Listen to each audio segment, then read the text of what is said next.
Welcome back to our reading of Moby-Dick by Herman Melville.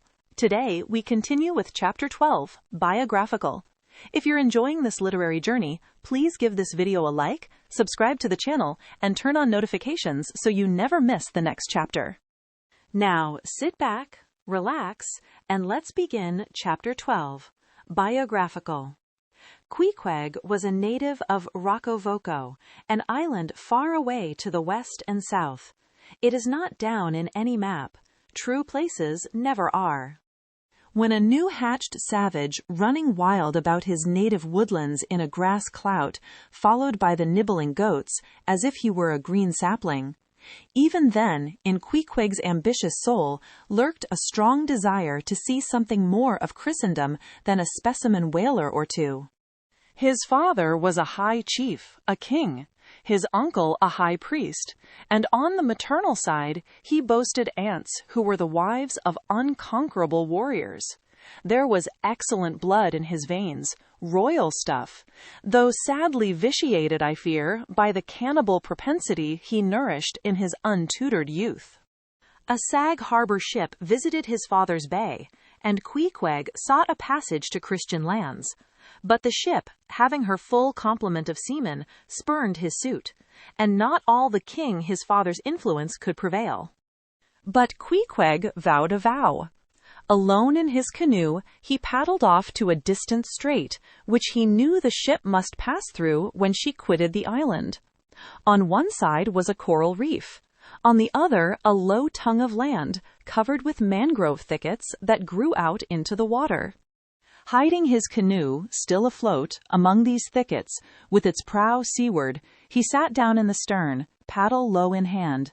And when the ship was gliding by, like a flash he darted out, gained her side, with one backward dash of his foot capsized and sank his canoe, climbed up the chains, and throwing himself at full length upon the deck, grappled a ringbolt there, and swore not to let it go, though hacked in pieces. In vain the captain threatened to throw him overboard, suspended a cutlass over his naked wrists. Queequeg was the son of a king, and Queequeg budged not. Struck by his desperate dauntlessness and his wild desire to visit Christendom, the captain at last relented, and told him he might make himself at home. But this fine young savage, this sea prince of Wales, never saw the captain's cabin. They put him down among the sailors, and made a whaleman of him. But like Tsar Peter, content to toil in the shipyards of foreign cities, Queequeg disdained no seeming ignominy, if thereby he might happily gain the power of enlightening his untutored countrymen. For, at bottom, so he told me, he was actuated by a profound desire to learn among the Christians the arts whereby to make his people still happier than they were, and more than that, still better than they were. But, alas! The practices of whalemen soon convinced him that even Christians could be both miserable and wicked, infinitely more so than all his father's heathens. Arrived at last in old Sag Harbor, and seeing what the sailors did there, and then going on to Nantucket, and seeing how they spent their wages in that place also, poor Queequeg gave it up for lost. Thought he, it's a wicked world in all meridians, I'll die a pagan. And thus, an old idolater at heart, he yet lived among these Christians, wore their clothes, and tried to talk their gibberish. Hence the queer ways about him, though now some time from home.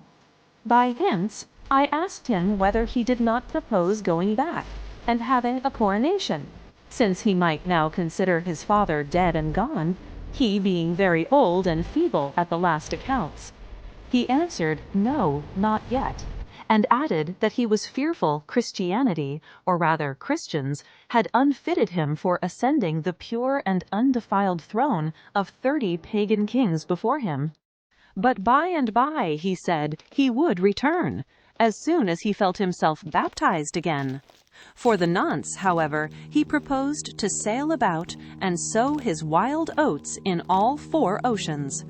They had made a harpooner of him, and that barbed iron was in lieu of a scepter now. I asked him what might be his immediate purpose, touching his future movements. He answered, "To go to sea again, in his old vocation." Upon this, I told him that whaling was my own design, and informed him of my intention to sail out of Nantucket as being the most promising port for an adventurous whaleman to embark from.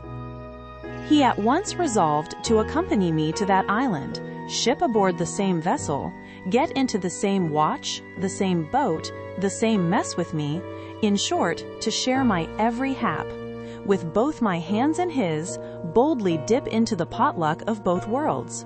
To all this I joyously assented, for besides the affection I now felt for Queequeg, he was an experienced harpooner, and as such, could not fail to be of great usefulness to one who, like me, was wholly ignorant of the mysteries of whaling, though well acquainted with the sea, as known to merchant seamen.